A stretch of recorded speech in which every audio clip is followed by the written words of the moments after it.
Our next guest is Julie Silverbrook. She is the Vice President of Civics Education for the National Constitution Center, and she is with us now to make us all smarter and better citizens and better Americans and all that jazz. Julie, thank you for being here.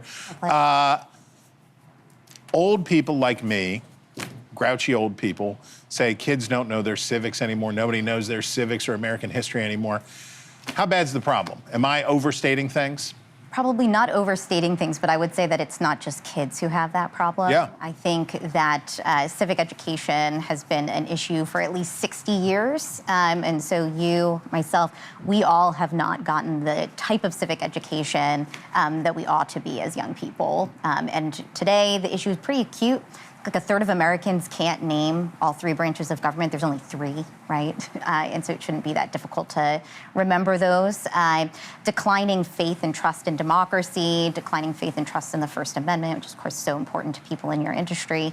And so things are pretty acute right now.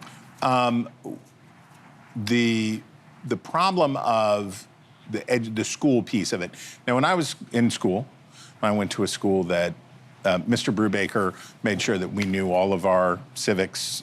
We were up to speed on that. We even had to do state civics, but I know that's not the norm.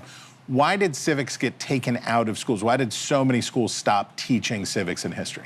Yeah, it's kind of complicated. So there was a real shift on science and career and technology readiness. There's a limited amount of time in the classroom. Also some culture wars issues that I think made civics kind of take a side seat to some of the other subject areas, but there's a real sense right now that civic education needs to be a core subject.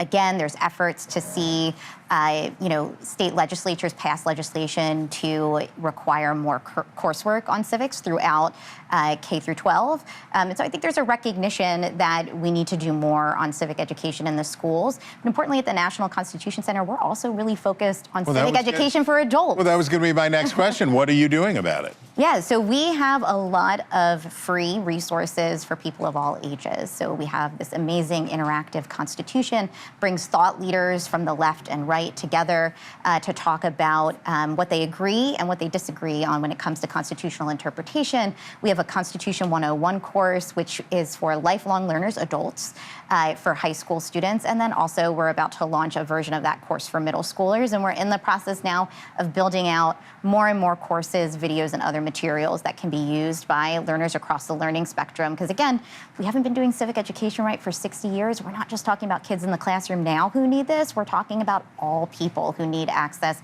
to free, reliable, nonpartisan information. Why? Why do we need it? Who cares? What's the make the case for this? Because I definitely understand that for school districts, for busy adults, but also for school districts where they have all of these mandates, many of them are unfunded.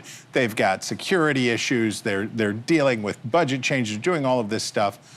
Why civics education? Why is that something to prioritize? I'll give you a couple of reasons. So one, you did the U.S. citizenship quiz and you asked about what are the words in the Constitution that set up the system of self-government. We the people, right? We the people have a really important role.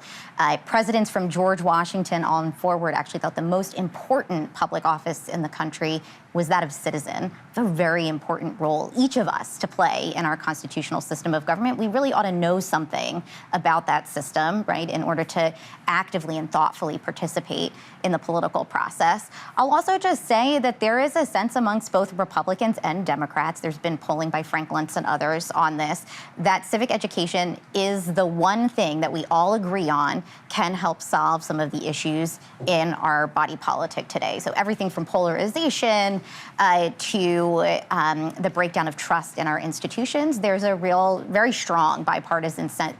I think it's like 97% support for civic education to help solve those issues. But as you point out, in practice, when there are political risks attendant to teaching history and teaching civics because you run into these tripwire issues, different tripwires in blue states versus red states, in this district versus that district. So I understand why so many people say, we're just going to skip it because if we talk about it, we're going to make somebody mad. But you're saying, do you know the one about milk at the Home Depot? No. So they don't sell milk at the Home Depot.